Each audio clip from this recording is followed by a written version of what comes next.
des milliards d'anges, alléluia, qui sont là et qui l'adorent. Et puis là, il y a son église qui l'adore, mais il y a son église ici, et il y a son église sur toute la surface de la terre. Et à l'instant même où nous sommes en train de parler, il y a des gens, des milliers de personnes qui, sur toute la surface de la terre, sont en train d'être bénis, d'être guéris là où ils sont, de recevoir des paroles de Dieu, des délivrances, des gens qui viennent au salut, à la grâce, alléluia, en même temps que nous. Et c'est fou de se dire, il est capable de parler en même temps à des millions de personnes. Il est Dieu, il est illimité. Ne limitons jamais l'œuvre du Seigneur, ce qu'il est capable de faire, ce qu'il est capable d'accomplir. Alléluia. Et je suis persuadé qu'il a quelque chose pour aujourd'hui. Je voudrais vous encourager. C'est vraiment, vous avez une église qui est vivante, qui est bouillante. Vous savez, nous, on tourne beaucoup, on fait pas mal de missions à droite, à gauche, et on voit des églises qui, malheureusement, sont beaucoup moins bouillantes. Alors, gardez vraiment ce que vous avez, ce feu, c'est quelque chose d'extraordinaire, parce que c'est là que Dieu intervient. Et pas question de créer une ambiance, mais une atmosphère spirituelle. C'est tout à fait différent. Créer une atmosphère où le Saint-Esprit est heureux d'être là, vraiment de bénir ses enfants et de lui faire du bien. Amen. C'est pas artificiel ça, mais c'est vraiment parce que j'ouvre mon cœur, parce que je ne mets pas de limite à ce que Dieu pourrait faire. Alors attends-toi à recevoir quelque chose. Amen. C'est extrêmement important. Les apôtres et les disciples, ils s'attendaient à recevoir quelque chose de la part du Seigneur. Le gars qui était à la porte du temple, le mendiant, il s'attendait à recevoir quelque chose, mais il a reçu encore plus. Et je crois que des fois, on s'attend à recevoir quelque chose et on va recevoir encore plus. Nous, ça a arrivé à chacun d'entre nous, c'est arrivé. Alors, c'est important de s'attendre, etc. Parce qu'on est le peuple de Dieu, parce qu'il nous aime et il nous aime d'un amour éternel. Amen. On ne se rend même pas compte des fois combien il nous aime. On a tendance à se déprécier. Seigneur, tu es un Dieu vivant. On se présente devant toi, nos regards sont tournés vers toi parce que nous nous attendons à toi. Tu es le Dieu de la vie, tu connais les problèmes des uns et des autres. Seigneur, tu vois, il y a des gens qui sont en souffrance, ils viennent à l'église. Peut-être nous, on se sent bien, mais peut-être d'autres se sentent beaucoup moins bien. Ils traversent des difficultés, des épreuves. Nous te prions de le bénir. Ce week-end, c'est sous le thème de la restauration. Et tu es un Dieu vivant et vrai qui veut nous restaurer au-delà de ce qu'on pense, de ce qu'on imagine. Tu vas consoler, tu vas faire du bien. Tu vas bénir, s'il te plaît, au nom de Jésus. Et comme les disciples ont prié, on veut voir des prodiges, des miracles, des guérisons, par le nom de ton saint serviteur Jésus, en cette matinée. Alléluia. Alors, je pense que ce matin, il va y avoir une double onction. Est-ce que tu peux projeter l'image? Parce que j'ai vu que la dernière fois, à moins que la technique plante, voilà, j'ai vu qu'il y avait le double image. Donc, il va y avoir une double onction. Amen. Gloire à Dieu. Voilà. Je ne sais pas si c'était un effet voulu ou pas, mais enfin bon, c'est peut-être le Seigneur. Alors, que cette église croisse. Amen. Que les murs tombent ou que vous trouviez un terrain, mais Dieu a un plan. Ce n'est pas possible que ça reste comme ça. Et on veut aussi que, voilà, qu'elle croisse. Pas qu'elle croisse, hein, mais vraiment qu'elle croisse. Il y en a qui ça va venir. Plaise à Dieu que vraiment une multitude dans ce quartier se convertissent. Amen. Les cœurs les plus durs et qu'il y ait en voyant réclamer des miracles, des prodiges, des guérisons. Parce que c'est quand elles arrivent que des gens sont touchés. Parce que vous imaginez quelqu'un de paralytique, d'aveugle, de sourd ou de muet qui rentre chez lui après être venu dans la réunion complètement guéri et qui commence à témoigner à sa famille. Oh, mais c'est extraordinaire. Les gens viennent et c'est quelque chose de merveilleux de voir tout cela. Amen. J'aimerais qu'on lise ensemble dans l'évangile de Marc, au chapitre 16. Ce sont les dernières paroles, quelque part, de Jésus. Et combien elles sont importantes, les dernières paroles, hein, si nous venions à partir d'une manière ou d'une autre, ou peut-être quelqu'un qui va décéder, il va laisser à ceux qui l'entourent, au pied de son lit, des paroles. Et les dernières paroles sont extrêmement importantes. Et là, Jésus, il est ressuscité, il n'est pas mort, mais il est monté au ciel. Mais ces dernières paroles, il dit cela.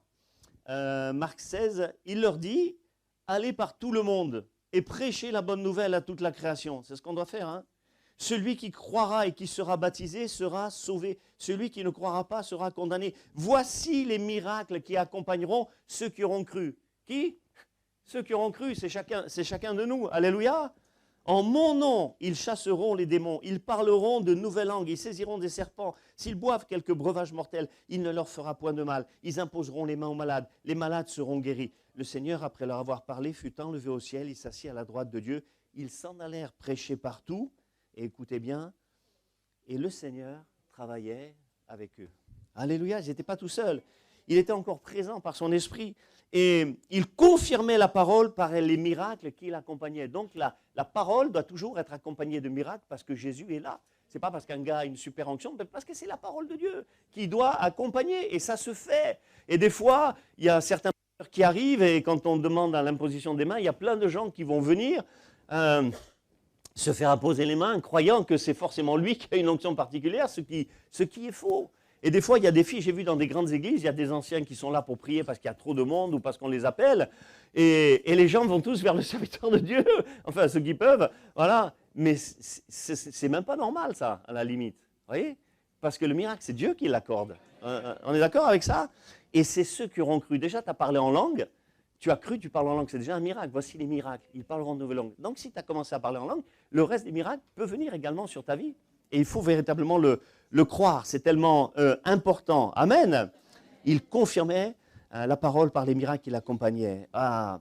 Et c'est pour nous, alléluia, il est venu pour nous sauver, il est venu pour détruire les œuvres du diable, c'est-à-dire les effets de la chute, du péché, toutes ces choses-là. Et en tant que petit Christ, finalement, nous devons avoir la même mission que lui, détruire sur cette terre les œuvres du diable.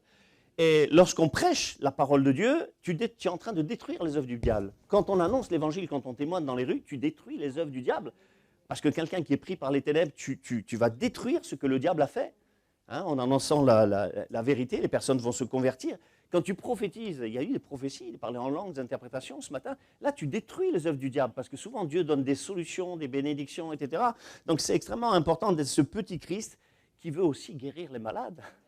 Par ce biais-là, alléluia, ça détruit les œuvres du diable. Quand tu guéris quelqu'un, tu détruis les œuvres du diable. Amen. Quand tu délivres un possédé, tu détruis les œuvres du diable. Ça fait avancer le royaume de Dieu. Il faut qu'on rentre dans cette dimension et ne pas croire que c'est réservé aux évangélistes, aux pasteurs, aux missionnaires, etc. Non, ça c'est absolument faux. Et c'est pour ça que les églises se sclérosent et qu'elles vivotent, parce que les gens croient, mais c'est pas pour moi. Vous voyez, ce genre de choses. Mais c'est vraiment dommage. Et c'est pour qu'on puisse le faire qu'il a répandu le Saint-Esprit. Vous recevrez une puissance, dynamis en grec. Ça veut dire puissamment capable. Le pouvoir d'accomplir des miracles. Combien de gens sont baptisés dans le Saint-Esprit ici? Oh, alléluia, gloire à Dieu. Donc vous avez reçu une puissance. Toi qui ne l'es pas, réclame le baptême du Saint-Esprit. C'est une puissance avec la capacité et la force de pouvoir accomplir des miracles. C'est de là qu'a été tiré le mot dynamite. Et quand tu es rempli du Saint-Esprit, tu vas avoir une louange en feu, tu vas avoir une prière en feu. C'est quelque chose d'extraordinaire. Hein? Alors réclamez le baptême dans le Saint-Esprit. Et si vous êtes baptisé dans le Saint-Esprit, demandez le renouvellement dans le Saint-Esprit, d'être constamment renouvelé. Vous voyez, parce que c'est comme des fleuves d'eau vive qui descendent. Lorsque tu vas boire à un fleuve, tu prends un verre d'eau, mettons, dans un fleuve. Le verre suivant que tu vas prendre, c'est plus la même eau. Hein? C'est de l'eau qui coule constamment. Et c'est de l'eau renouvelée, c'est ça dont on a besoin. Amen. La géographie d'Israël te le montre. Ça descend du mont Mérom, les eaux neigeuses qui fondent et qui descendent. Ça alimente le lac Mérom, après il y a le lac de Galilée, et après il y a la mer Morte. Vous voyez? Mais tous les autres sont poissonneux, il y a la vie qui est là, dans le fleuve, autour du fleuve, ça fait vivre des tas de gens. Mais arrivé à la mer Morte, eh bien, elle ne s'écoule plus. Vous voyez, c'est quand c'est déversé, quand c'est constamment renouvelé qu'il y a quelque chose. La mer morte n'est jamais renouvelée et puis c'est la mort qui est là-bas. Vous voyez? Alors c'est important de réaliser qu'on a besoin de voir la gloire de Dieu dans tous ces domaines et de voir et de réaliser la merveille de la puissance du Saint-Esprit qui est venu et ce qu'il fait. Dans l'Ancien Testament, les prophètes, qu'est-ce qu'ils faisaient? Est-ce que vous avez déjà vu un prophète chasser un démon dans la Bible? Dans l'Ancien Testament? Jamais, jamais, jamais, jamais. Même David, quand il jouait de la harpe, le démon partait, mais il revenait. Il était jamais chassé. Actuellement, vous chasserez les démons. Ça, c'est la puissance du Saint-Esprit. Et le Saint-Esprit n'est pas répandu sur un seul homme, comme l'étaient les prophètes à cette époque. Maintenant, c'est sur tout le peuple de Dieu. Et c'est pour ça que le diable, quand les disciples et les apôtres ont commencé à faire des miracles, Jésus disait, je le voyais tomber comme un éclair. Parce qu'il se disait, c'est quoi ce qui se passe? C'est quoi cette folie? C'est quoi ce qu'ils ont reçu, ces gens-là? Ils ont reçu le pouvoir de Dieu, ils ont reçu la dynamis, ils ont reçu la puissance de Dieu. Amen. Et c'est comme s'il y avait des milliers de petits prophètes. Amen. Et c'est trop intéressant de voir cela. Jésus a répandu le Saint-Esprit Et donc la capacité de chasser les démons, de guérir les malades et toutes ces choses. Le pouvoir a changé de camp. Amen. C'est ça qui le fait tomber du ciel comme un éclair. Amen. Et ces prodiges, ces miracles, ces délivrances, ces bénédictions, ils font partie de toutes ces promesses de Dieu dont tu dois absolument t'emparer. On doit s'emparer vraiment de ces choses. Ésaïe 58, verset 11 dit ceci, « L'Éternel sera toujours ton guide. Il rassasiera ton âme dans les lieux arides. Il redonnera de la vigueur à tes membres. Tu seras comme un jardin arrosé. » Oh, quelqu'un devrait dire Amen. Tu seras comme un jardin arrosé. Tu vas pas être sec.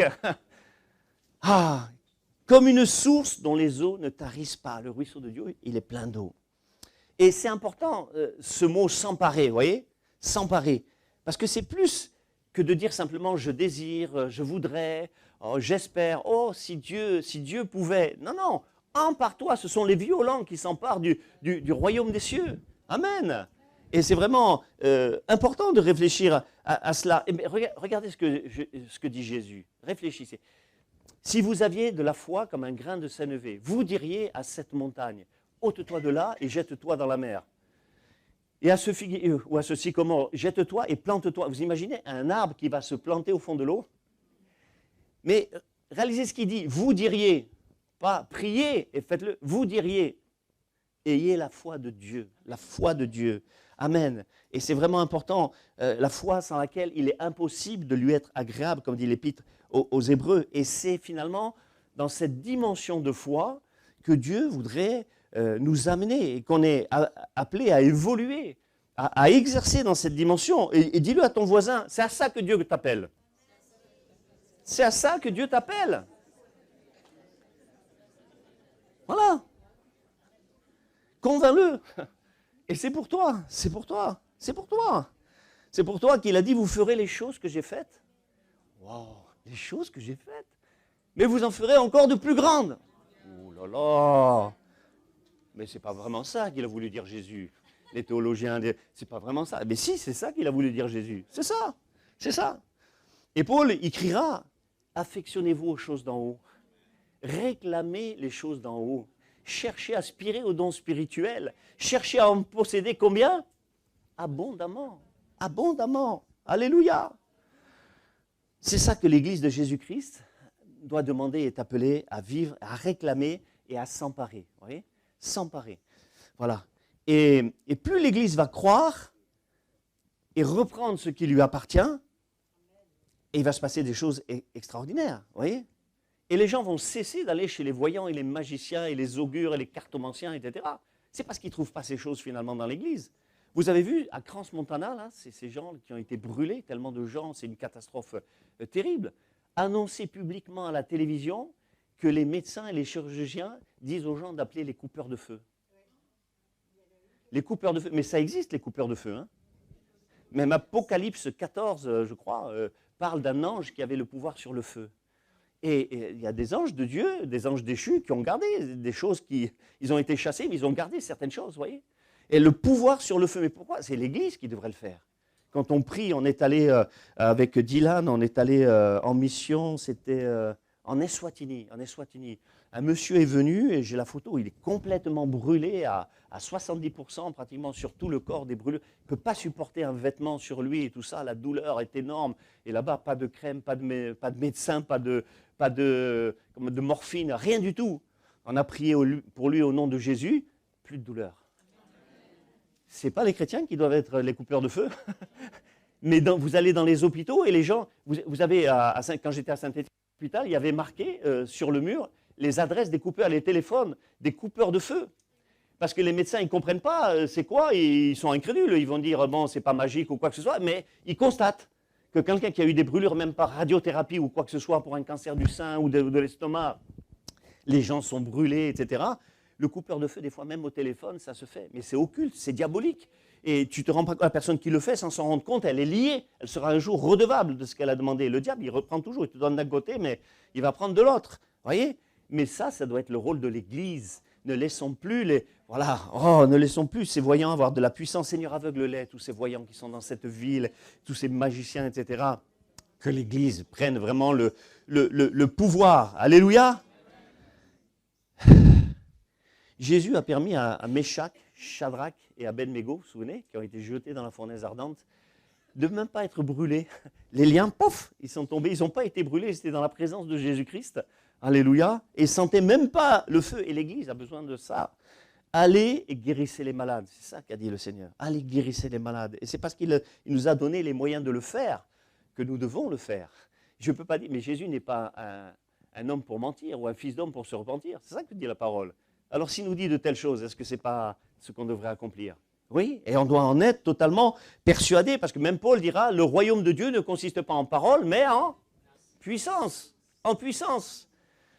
Voilà. Et les foules, écoutez, acte 8, les foules étaient attentives, les foules entières étaient attentives à ce que disait Philippe quand elles virent les miracles qu'il faisait, car des esprits impurs sortirent de plusieurs démoniaques en poussant de grands cris, et beaucoup de paralytiques et de boiteux étaient guéris. Et les foules sont venues comme ça, vous voyez. Philippe, c'était un diacre. C'était un diacre. Ce n'était pas un pasteur en évangile. Il est devenu plus tard, parce que Dieu fait évoluer même les ministères, vous voyez. Et comme Étienne, ça nous montre comment les charismes, ils sont pour ceux qui les désirent. Amen. Et pour ajouter à l'Église ceux qui viendront au Seigneur en voyant ces manifestations et la réalité de l'existence de Jésus-Christ. La Bible dit que nous sommes héritiers. Alors certains disent, oui, on va être héritier dans le ciel. On est déjà héritier du salut. Mais il y a des choses qu'on doit hériter sur la terre. Et la Bible parle que tant que le testateur n'est pas mort, tu ne peux pas hériter. Mais Jésus, il est mort à la croix, il est ressuscité. Donc l'héritage, il est maintenant pour nous. Amen. Et je peux m'en saisir, ça veut dire qu'il est pour moi. Tant que je ne le crois pas, tu ne le verras pas.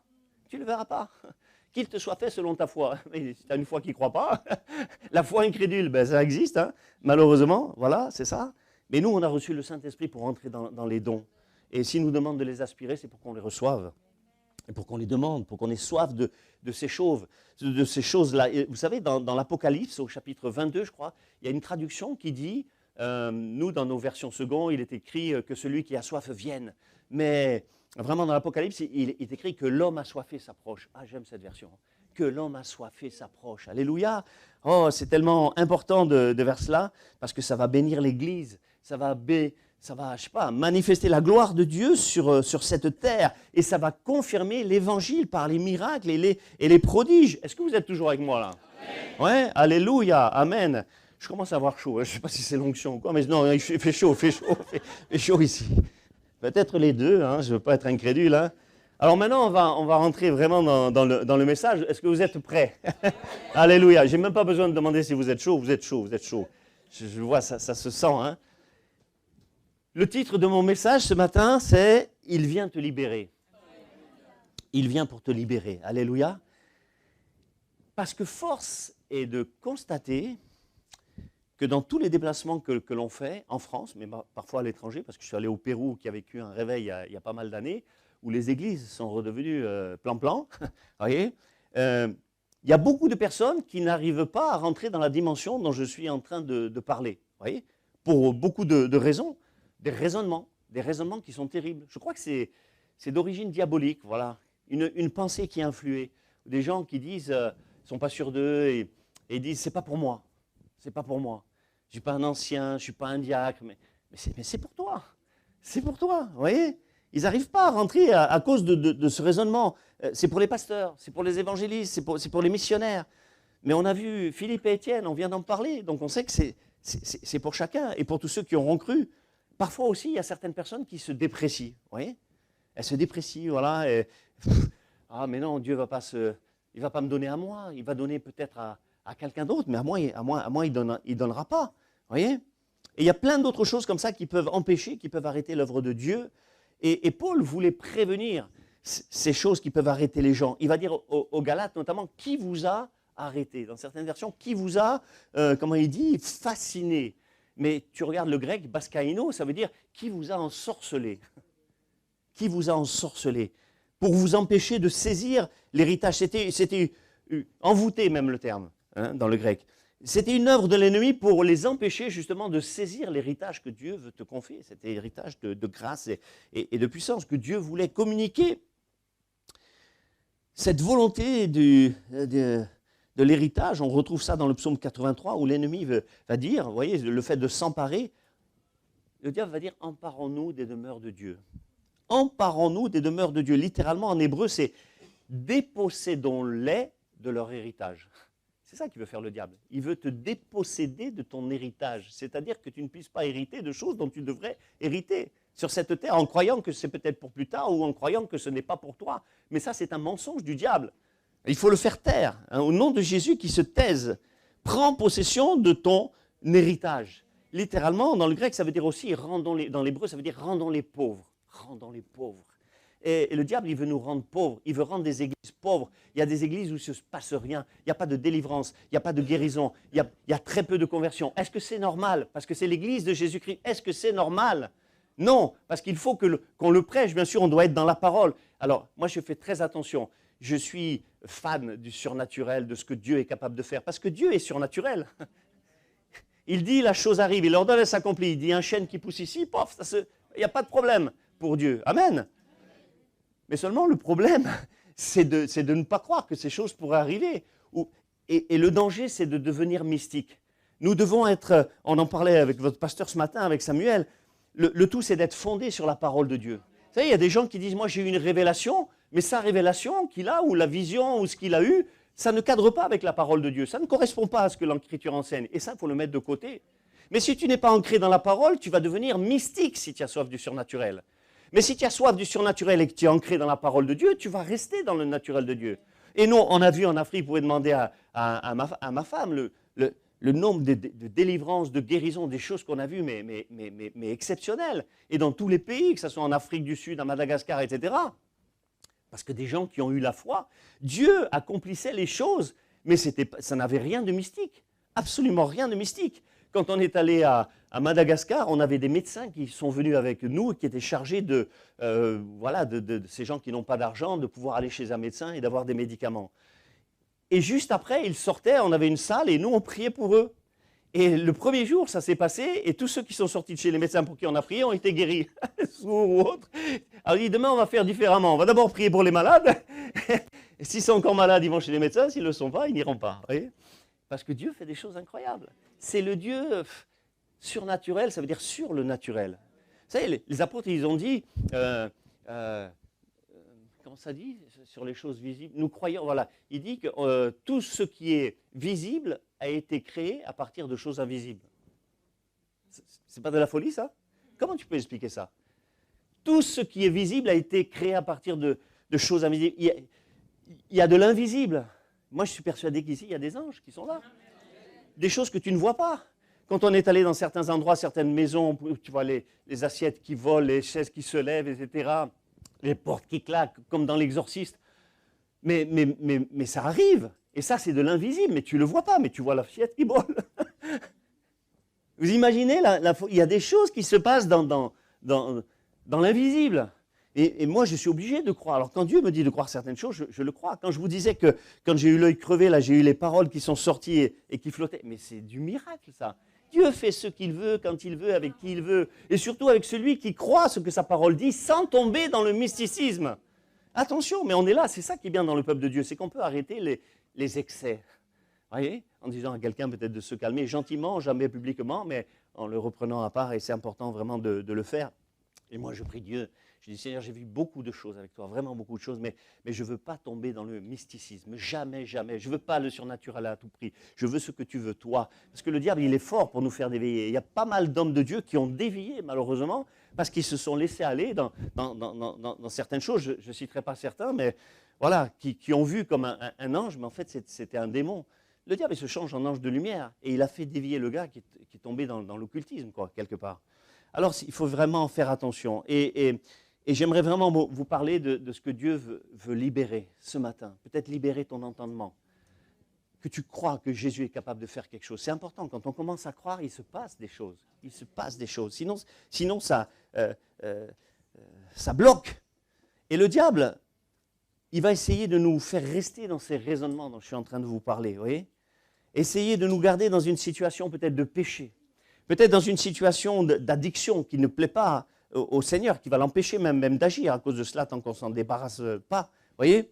Et il y a aussi ce que j'appellerais le poids du passé. Le poids du passé, c'est quelque chose de terrible, qui déjà t'a fait tellement de mal dans le passé, qui a pourri ton présent, qui est en train de pourrir ton présent, et qui va handicaper ton avenir. Voyez? Et ça peut être des tas de choses. Et le diable, il se sert du poids du passé comme une arme terrible pour te faire tellement de mal, où tu ne peux pas t'épanouir à cause de cela. Il impacte ton présent à cause de ces choses. Ça va détruire ton futur. Ça peut être un deuil, par exemple un deuil, le deuil d'un proche. Voyez? On n'arrive pas à surmonter la chose, mais la vie surmonte la mort. Je suis désolé, je ne veux pas choquer personne, mais on a eu des deuils. Moi, j'ai eu des deuils dans ma famille, mais si la personne que tu aimais vraiment, elle est au Seigneur et qu'elle est dans le ciel, pourquoi je vais me lamenter constamment? Vous savez, des fois, il arrive des choses. Il y a des gens qui sont au Seigneur, on se demande pourquoi. Je vous raconte juste une petite histoire, vous allez comprendre. Il y avait un serviteur de Dieu au début du mouvement du réveil avec Scott et tout ça. Un homme qui était un évangéliste formidable. Il faisait des miracles. Il se passait des choses incroyables dans son église. Ce jeune homme, un soir, il rentre à moto chez lui. C'était tard le soir, il est passé sous un pont. Il y avait une barrière pour les trains, tout ça. Il n'a pas vu, il a foncé avec sa moto. Il est mort sur le coup. Au début du mouvement, il n'y avait pratiquement pas très peu de pasteurs. Et tous les pasteurs qui étaient là, et je me souviens, le vieux pasteur Palazzetti, quand il était encore en vie, il me dit, mais on s'est tous posé la question, on a dit, mais Seigneur, pourquoi tu as permis que cet homme, il faisait des miracles, il faisait des prodiges, comment tu as permis qu'il décède? Quelques mois plus tard, arrive quelque chose d'invraisemblable. Sa femme touche, sa veuve donc, touche un héritage d'un oncle d'Amérique. Elle est partie complètement en vrille avec l'argent. Et puis, ils ont eu, comme s'ils avaient eu leur réponse, il n'aurait pas tenu à ça. Ça aurait été terrible pour lui. De toute façon, il n'aurait pas pu exercer le ministère avec sa femme qui part. Vous comprenez ce que je veux dire? Et Dieu l'a pris tant qu'il était vraiment dans la foi, avant qu'il ne sombre. Mais la mort, c'est quoi? On ne peut vivre que 70 ans, 80 ans, 100 ans sur cette terre, 120 ans, ou 122 comme Madame Calment. Mais c'est quoi? Et dans quel état? Dans quel état? Voyez? Mais l'éternité, c'est quelque chose de merveilleux. Et mieux vaut mourir à 20 ans et être dans le ciel. Je ne voudrais pas dire que j'ai comme une prophétie, mais c'est comme si je voulais te dire que ce que tu es en train de pleurer, c'est dans le ciel. C'est dans le ciel. Tu vas le retrouver. David, quand il jeûnait, il priait pour l'enfant qui allait mourir. Vous connaissez cette histoire dans la parole de Dieu. Et puis à un moment donné, on lui annonce que l'enfant est mort. Et puis là, au lieu il enlève le sac qu'il avait sur lui, il se rase, il se lave, il commence à manger. Les serviteurs lui disent, mais pourquoi tu es en train de faire ça? Il a dit, parce que moi j'irai vers lui, mais lui, il ne reviendra pas vers moi. Mais moi j'irai vers lui. C'est ça que tu dois retenir. Moi j'irai vers lui. Et je reverrai ce que j'ai perdu, mais qui sont dans le ciel. Ça devrait être une consolation. Jésus a perdu le Père, il a perdu ce qu'il avait de plus précieux, son Fils Jésus. Mais ça a apporté la vie. Et ne laisse pas la mort t'amener toi-même à la mort. Tu dois garder la vie. Tu dois garder la vie pour sauver les autres, pour bénir les autres. Amen. Et combien ceux qui nous sont chers, ils ne peuvent pas nous parler, hein, même s'ils sont dans le ciel ou ailleurs. Ils peuvent pas nous parler. Mais combien ils seraient tristes de nous voir dans cet état-là. Voilà, j'arrête là-dessus. Ne laisse jamais la douleur te submerger. Jacob, il croyait que son fils était mort. Ça a duré pendant 22 ans. Ses fils qu'il avait trompés en disant qu'il avait été mangé par une bête, etc. Vous connaissez l'histoire. Et il était mort spirituellement. Jusqu'au jour où on vient lui annoncer une bonne nouvelle que son fils, finalement, il est en Égypte. Il a dit, maintenant c'est fini, j'irai. Et littéralement, il dit, c'est comme je ne laisserai jamais, plus jamais, la douleur me submerger, le diable me tromper. Il a perdu 20 ans de sa vie, faisait plus d'autel, il priait plus, recevait plus de révélations, l'homme de Dieu. Mais après, ça a recommencé. Il recommence les visions. Il va prier pour Pharaon. Il va prophétiser sur tous ses fils d'une manière extraordinaire. Il avait retrouvé le contact avec Dieu. Vous voyez, il y a des fois, la mort t'a entraîné dans un état où tu n'es plus vivant finalement pour Jésus, où tu es là à te lamenter. Un jour, je suis allé chez une dame, c'était tout sombre. Les rideaux étaient fermés, étaient tirés. C'était sombre. Elle avait un canapé. En face, il n'y avait que des photos de son fils qui était décédé. Comme si c'était un hôtel. Mais c'est presque, excusez-moi, je vais choquer, de l'occulte. Tu es là et tu te lamentes. Crois que ce que tu as perdu, c'est dans le ciel.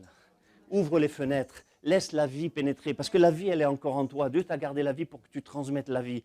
Et la foi, c'est justement de transmettre la chose. Moi, mon papa est mort, c'était assez brutal. J'étais allé en Corse, on s'est parlé, etc. Je reviens une semaine après, on me dit, ton père vient de décéder. C'est quelque chose de dur, mais Dieu fait des choses incroyables. Et lui, il était au Seigneur. Donc même quand j'ai prêché pour l'enterrement, Je n'ai pas pleuré. Je dis, peut-être vous êtes étonné de ne pas me voir pleurer, mais je sais où il est, mon père. Là, c'est un cercueil, mais lui, je sais où il est. Il est dans le ciel, il n'est pas là. Là, c'est juste une enveloppe. C'est comme ma chemise, je la laisse tomber par terre, il n'y a plus personne dedans. Mais oui, c'est comme ça. Et écoutez ce qui s'est passé, parce qu'il faut croire, là, je n'avais pas prévu de dire ça, mais je vais vous le dire. Donc je vais pour l'ensevelissement, je prêche au cimetière, etc. Et en rentrant chez moi, je dis, oh là là, il devait être, je ne sais pas, 12 heures ou 13 heures. J'ai dit, je vais rentrer chez moi, c'était au mois d'août. J'ai dit, je vais aller me détendre, je vais aller sur la plage. J'ai besoin, Seigneur, j'ai besoin de décompresser. Là, c'était dur, mais il y avait tellement de personnes qui ont pu entendre l'évangile. Et de la mort est venue la vie, parce que des gens se tournent vers Dieu. Et je vais sur cette plage, je m'allonge sur la serviette, et puis j'entends des cris avec tout un groupe de jeunes là, qui étaient là, qui criaient. Et je les regarde comme ça, et le Seigneur, il me dit, tu vas avoir affaire avec eux. Ah ouais? Incroyable. Ah ben je dis, je ne sais pas, ce que tu veux, Seigneur. Bon, j'essaye de me redétendre et tout ça, de me rallonger sur la serviette. Oh, un tonnerre, oh, la pluie commence à tomber, un truc de fou, comme les orages au mois d'août qui commencent à arriver. Et tout le monde fuit de la plage. À cause de cela, les gens rentrent dans la voiture parce que ça tombait fort. Je prends ma serviette, je vais dans la voiture et je vois ce groupe qui s'était enfui. Et j'en vois 4 qui reviennent vers ma voiture en courant sous une pluie battante. Ils tapent à la vitre, j'ouvre et me dit, est-ce que vous pouvez nous emmener? On est dans le camping qui est à côté. Et je repense à ce que Dieu m'a dit, tu vas avoir affaire à ces jeunes. Ah, j'ai dit, ben, montez dans la voiture. On m'a dans la voiture et le gars qui était devant, il me dit, mais qu'est-ce que vous faites dans la vie? J'ai dit, ben, je suis pasteur. Il commence à pleurer. Il tombe en larmes. J'ai dit, mais qu'est-ce qui t'arrive, mon gars? Et il me dit, écoute, tu vois, il y avait 2 filles derrière et un gars, et puis lui. Il me dit, tout ce groupe-là que vous avez vu, on est tous homosexuels, garçons et filles. Et on est venu en Corse pour avoir des aventures avec des gars, avec des filles, etc. Et on est venu pour entraîner des gens dans notre débauche. Voilà, c'est ça qu'il a dit. Et il était en pleurs. Je dis, mais pourquoi tu pleures comme ça? Et il m'a dit, donc moi je roulais pour les amener au camping, il m'a dit parce que j'étais chrétien. J'étais dans une église évangélique, je me suis pris la tête avec mon pasteur. Je ne sais pas ce qui s'était passé, peut-être le pasteur lui avait fait un reproche et tout, il devait sortir dans les boîtes de nuit. Et au final, ce gars il s'est laissé embobiner, il est allé dans une boîte de nuit, il est devenu homosexuel, alors qu'il n'était pas à la base et tout ça, il est devenu comme ça homosexuel. Et il y a eu une conviction de péché, et ça a commencé à pleurer dans la voiture. Tous étaient en train de pleurer. Je dis, Seigneur, tu fais des choses extraordinaires. J'ai pensé à la mort de mon père, j'ai dit, mais de la mort jaillit la vie. Tu as permis cette chose-là. Si mon père n'était pas mort, si je n'avais pas été sur cette plage, je ne les aurais pas rencontrés, ça ne serait pas passé, et je n'avais plus aucune peine. J'étais dans le ciel, j'ai pu témoigner de Jésus-Christ. Je suis arrivé à leur camping, ça tombait, la pluie ne pouvait même pas sortir, il y avait des flaques de boue, etc.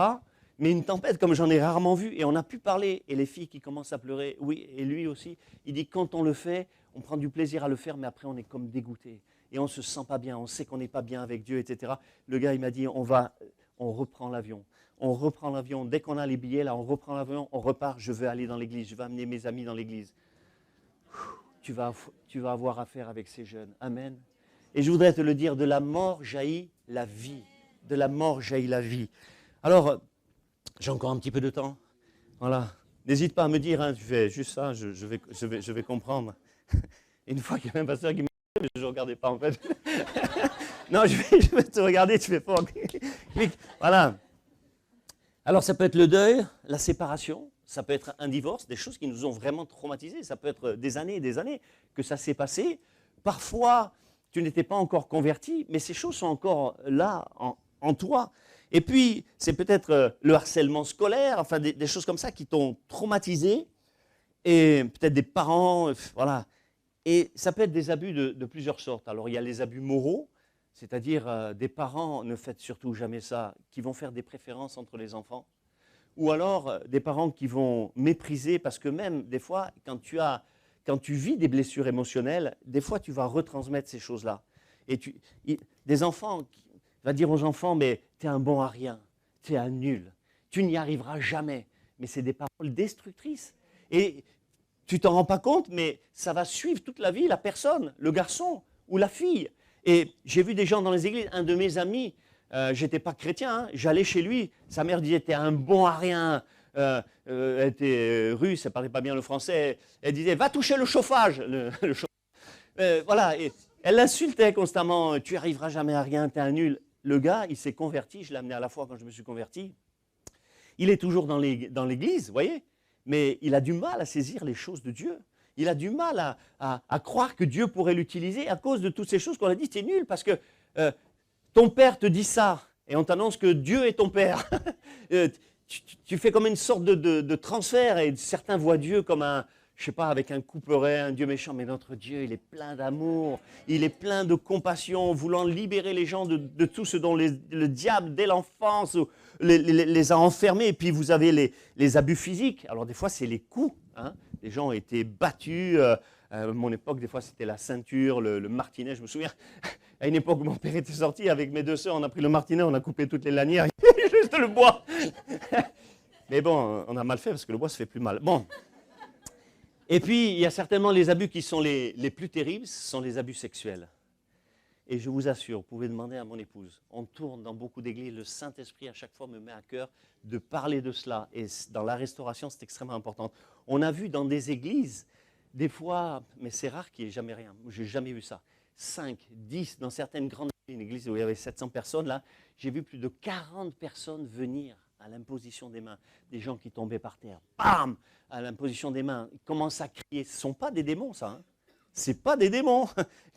J'ai vu des pasteurs qui priaient, sors! Non, mais tu culpabilises en plus la personne. Non, c'est une souffrance qui est tellement énorme. Il faut qu'elle sorte. Et souvent, j'ai vu des jeunes filles qui étaient pliées comme un chien de fusil. C'est la douleur qu'elles avaient qui ressortait. Et il fallait que ça sorte. Il faut que la douleur, elle sorte. Et le Saint-Esprit est capable de faire en quelques minutes ce qu'un psychologue, un psychanalyste, un psychiatre ne peut pas faire des fois en des années. Mais ça, c'est l'action du Saint-Esprit. Même une fille dans une église dans laquelle on était, on a prié, tout d'un coup, paf, elle est tombée par terre. Et le Saint-Esprit lui a montré, c'était une enfant, elle ne s'était jamais souvenue de ces choses, mais le Saint-Esprit lui a montré que son père, qui avait violé ses autres sœurs, avait fait des attouchements sur elle et des actes sexuels sur elle, et ça liait comme apparu, vous voyez. Et il y avait une souffrance, elle m'a dit, mais pourquoi le Seigneur me montre ça alors que je ne m'en souvenais pas. Je dis, parce que tu n'étais pas guéri, c'est passé des choses. Et le Seigneur voulait te guérir complètement, et elle a été complètement restaurée. Il y en avait une autre, je me souviens, elle était agressive avec les garçons. Chaque fois, une parole agressive, ou même elle voulait les frapper, etc. Mais le résultat, ça a été pareil. Quand on a prié pour elle, bam, elle tombait par terre, elle criait tant qu'elle pouvait. Et elle a été complètement libérée. Si vous voyez que maintenant, comme elle est amour, ça a tout restauré. Je connais des gens, un monsieur de 72 ans, je suis allé chez lui, on parlait des choses, et quand le Saint-Esprit est là, il convainc de péché, de justice, de jugement, et il commence à me raconter des choses qu'il n'avait jamais racontées, ni à son épouse, ni à son pasteur, et ayant été abusé étant petit. À 72 ans, il avait encore ça en lui qui lui faisait mal. Ça a gâché son mariage. Je me souviens, c'était dans une église aussi, dans la région là-bas de Rabe où on était, eh bien, Rhône-Alpes, Bourgogne, et je me souviens, cette femme qui était à la sono, on a dû la traîner, il y avait 3-4 personnes qui la traînaient, elle n'arrivait plus à rester debout tellement la douleur était forte. Et personne n'avait jamais prêché, on lui avait annoncé ces choses-là. Mais quand ça a été dénoncé, quand tu dénonces les œuvres du diable, il y a une œuvre qui commence à se faire et s'accomplir. Souvenez-vous de ce que le prophète a dit à David, et ce que David a dit après dans ce psaume. Tant que je me suis tu, mes os ils se consumaient au-dedans de moi. Tant que tu n'as pas parlé, le piège du diable, c'est de faire croire que tu étais coupable, alors que c'est une victime. Oh, peut-être je m'habillais un peu comme ça, ou que j'ai cherché les choses. Non, non, non, tu es une victime. Tu as été une victime. Ne laisse pas le diable t'accuser. Et le Seigneur, il vient pour libérer de ça. Et des fois, c'est la famille qui n'a pas voulu qu'on en parle. Parce que surtout, il ne faut pas dire des choses comme ça. Ah, tu vas abîmer, mais si c'est ton oncle, ton frère, non, non, ne dis rien, etc. Mais il faut briser ces choses-là, mes amis. Et le Seigneur veut te réconcilier, il veut te bénir, voyez, avec tout cela. C'est important de le dire, ces abus sexuels. Écoutez ça, les statistiques. Et c'est aussi bien des garçons que des filles, hein, je rappelle. Hein. Et c'est pas rare. Les statistiques disent qu'en 2025, toutes les 3 minutes, un enfant est victime d'un inceste. Vous imaginez, 24, hein, ou d'agression sexuelle. Au Pérou, quand on est allé, 80 000 enfants abusés par an. À un très jeune âge, en France, en 2024, 614 enfants, mais là je vous parle de nourrissons, entre 0 et 2 ans ont subi des violences sexuelles. Et là, on a l'impression que ça ne se passe pas. Et c'est la raison pour laquelle que dans les églises, souvent, il se trouve des gens qui ont vécu ces choses-là. Et comme personne ne leur en a parlé, comme ils n'osent pas en parler, des fois en n'allant même pas voir un psychologue, la souffrance est là. Alors pendant un temps, des fois, ils arrivent comme à oublier, parce que le cerveau, des fois, il arrive à shunter. Mais c'est comme un couvercle sur la marmite, vous savez, ça bout. Et des fois, au bout d'un moment, suite à, écoute, quelque chose de fou, tu entends parler de ça à la télévision, oh, ça remonte en toi de folie parce que tu as vécu ces choses. Et tu ressens des fois l'événement comme si ça s'était passé la veille ou le moment même. Des fois, c'est la voix de quelqu'un. Tu entends la voix, il a le même timbre de voix que la personne qui a fait ces choses. Des fois, c'est un parfum. Voyez? Des fois, c'est un prénom. Le prénom, oh, ça te fait parce que cette personne s'appelait comme ça. Et des fois, les gens sont morts. Voyez? Et à cela s'ajoute, parce qu'on t'a fait tellement de mal, le manque de pardon. Des fois, la haine, le ressentiment.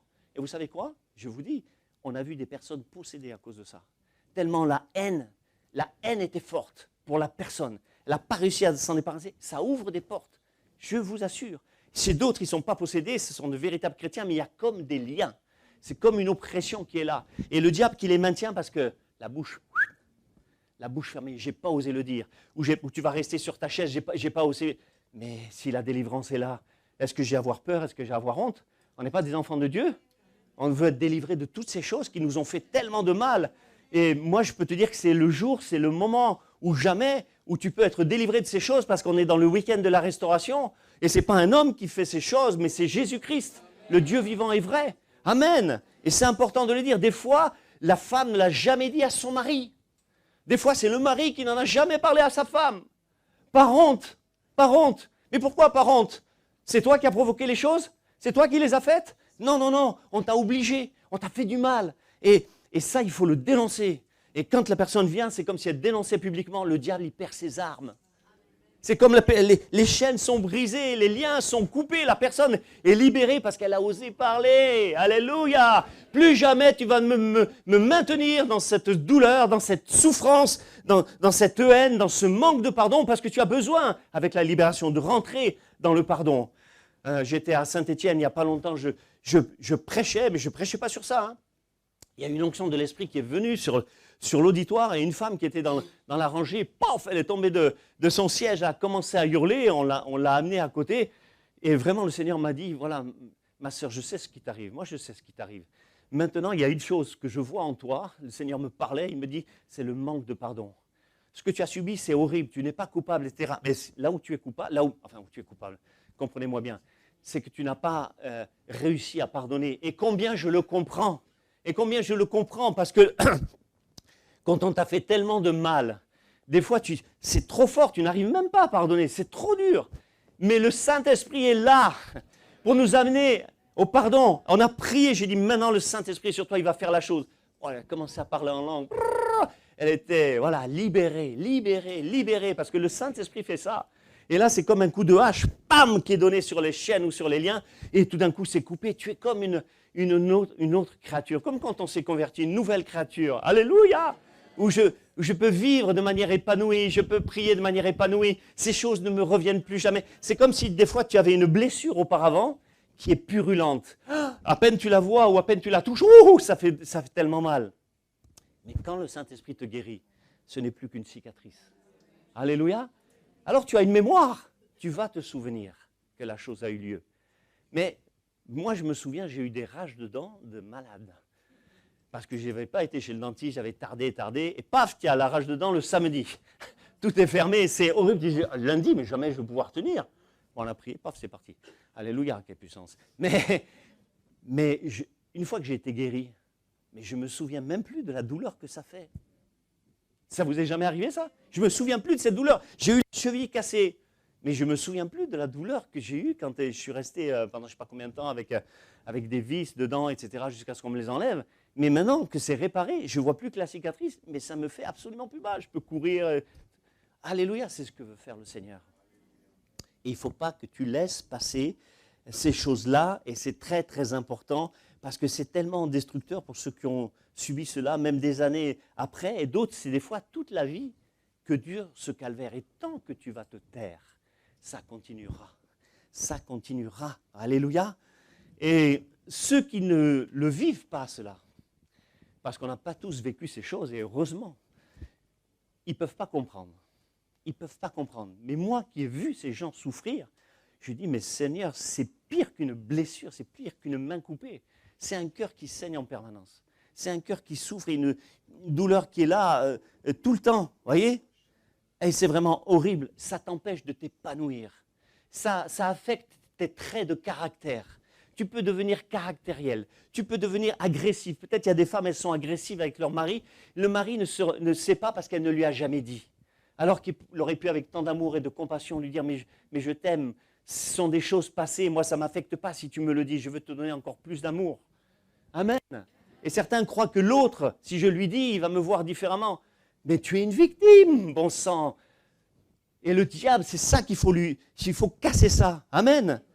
Et tu vas pouvoir t'épanouir. Des fois, il y a des rancœurs, des gens qui ont des caractères. Et puis, certains, tu reproduis. Hein. Alors, peut-être pas le truc sexuel quand tu deviens chrétien, mais tu peux avoir de la violence vis-à-vis de tes enfants ou mal leur parler parce qu'on t'a mal parlé. Oui. Moi, mes parents, c'est des parents à l'ancienne. En Corse, notamment, enfin, ça devait être comme ça, je ne sais pas. Mon père ne m'a jamais dit « je t'aime », ni ma mère. Jamais pris dans les bras. Moi, où j'en ai pas de souvenir, mais je les aime pareil, c'est mes parents. Hein. Ils ont été des bons parents, mais j'ai du mal à reproduire ça. Vous voyez, j'ai du mal à dire même à mon épouse, je t'aime. Vous voyez? Pourtant, c'est la femme de ma vie, celle que Dieu m'a donnée, la plus belle femme de la terre. Alléluia! Alors, je pourrais lui écrire tous les jours, je t'aime, de partout, sur le frigo, de partout, mais le dire, déjà, c'est difficile parce que, vous voyez, on a besoin de guérir. On a besoin de guérir. Je suis en phase de guérison. Alors, il faut se laisser aller. Le Saint-Esprit agit tellement fort dans la vie de quelqu'un qui peut être complètement délivré. Vous savez, les plaies extérieures, elles cicatrisent. Mais les plaies intérieures, les plaies émotionnelles, ça ne guérit pas comme une plaie physique, hein, où il y a les globules blancs qui viennent et tout ça. Ça cicatrise, la plaie se referme. Non, non, là c'est différent. La cicatrice intérieure, des fois, si le Saint-Esprit ne fait pas quelque chose, aucun médicament ne peut les soulager. Hein. Tu peux prendre des antidépresseurs, ce que font malheureusement des gens qui ont vécu ces choses-là, pour oublier ou quoi que ce soit, ou alors ils se mettent à boire. J'aimerais vous lire juste Ésaïe 61. Ah, Ésaïe 61, écoutez, je vais le chercher, je vais vous le lire, c'est trop important. Verset 1er. L'Esprit du Seigneur l'Éternel est sur moi, car l'Éternel m'a oint pour porter de bonnes nouvelles aux malheureux. Il m'a envoyé pour guérir ceux qui ont le cœur brisé, pour proclamer aux captifs la liberté et aux prisonniers la délivrance et publier une année de grâce de l'Éternel. Vous voyez, pour guérir les cœurs brisés, bien avant, et pour libérer les captifs, bien avant la guérison physique, c'est ça qui est important pour lui, guérir les cœurs brisés. Parce que tant que tu as un cœur brisé, tu ne vas pas recevoir de la part de Dieu certaines choses. Parce qu'il y a comme un espèce de ressentiment dans ton cœur et des choses dont tu n'es pas guéri ou libéré, vous voyez? Alors c'est important de réaliser vraiment toutes ces choses qu'il est venu pour cela. Le Seigneur, il y a besoin d'une intervention miraculeuse. Parce que comme je disais, à cause de ce traumatisme, viennent s'ajouter le ressentiment, la colère, le dégoût, le rejet, le manque de pardon, la haine. Ça fait tellement de mal. Et je suis un chrétien, mais je garde ces choses-là, voyez? Et j'aime Dieu de tout mon cœur, mais c'est difficile. Mais mes amis, quelle grâce quand quelqu'un est libéré de ça. Un monsieur dans une église, je ne peux pas dire le nom des églises, mais un monsieur de 80 ans, presque, qui nous a sauté dans les bras pour dire « je suis libéré ». Ça m'a pourri ma vie. Ça m'a pourri ma vie, mais gloire à Dieu, c'est parti. Mais tellement de gens, je ne peux même pas vous citer le nombre de gens qui ont été guéris. Ils te donnent une joie qui surpasse toute intelligence, une paix qui surpasse toute intelligence. Le truc est cicatrisé, ça ne va plus te faire mal. Quand le diable, quelqu'un a dit cela, j'ai beaucoup aimé, quand le diable te rappelle ton passé, rappelle-lui son futur. Tu sais que tu vas aller en enfer? Ne me fatigue pas avec ça, c'est du passé. Jésus-Christ m'a guéri. Alléluia. Jésus-Christ m'a libéré. Utilise l'autorité spirituelle. J'ai pas vu tu veux. On prend un temps pour prier, je vais finir, je vais terminer. Les musiciens peut-être peuvent venir. Et si jamais, je voudrais dire quelque chose. Souvent, des fois, quand on fait des appels, beaucoup de gens viennent. Il y a des musiciens, les pauvres, ils sont tout le temps là en train de jouer. Si tu as besoin, toi aussi, compris pour toi, eh bien, tu quittes la musique. On n'a pas besoin forcément de la musique. On est d'accord avec ça?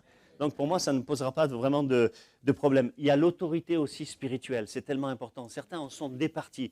Mais Jésus nous a donné une autorité spirituelle. Amen. Sur le diable, et tu dois la posséder. Quand une pensée mauvaise vient dans mon âme, parce que je suis un homme comme les autres hommes, mais si une mauvaise pensée vient, toujours je dis, au nom de Jésus, dégage. C'est comme si je voyais une entité qui était là, qui n'est pas là, comprenez, c'est une image. Je dis, tu dégages de moi au nom de Jésus. Moi, Jésus me libère de ces choses-là, et tu dois exercer cette autorité spirituelle.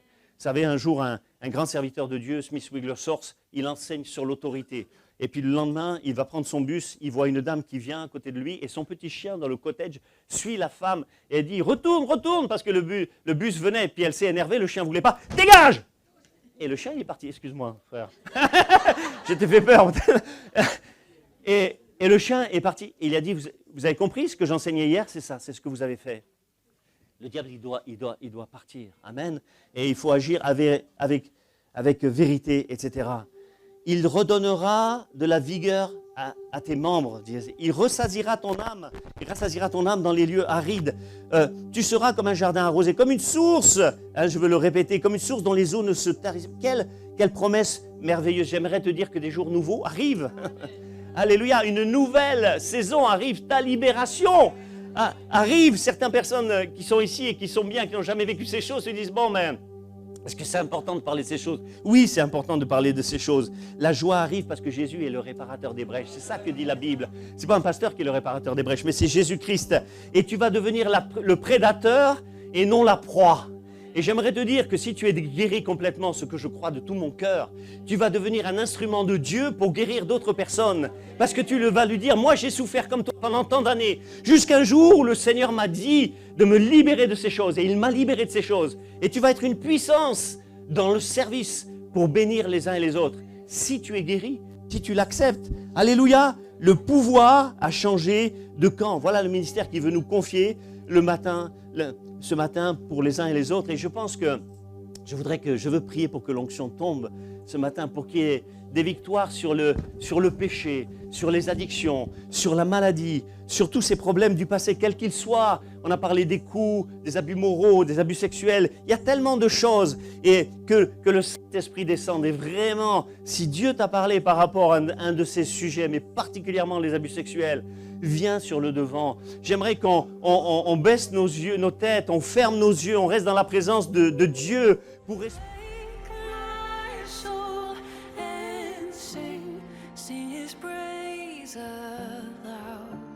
Sing His praise aloud. Oh, awake my soul and sing His praise aloud.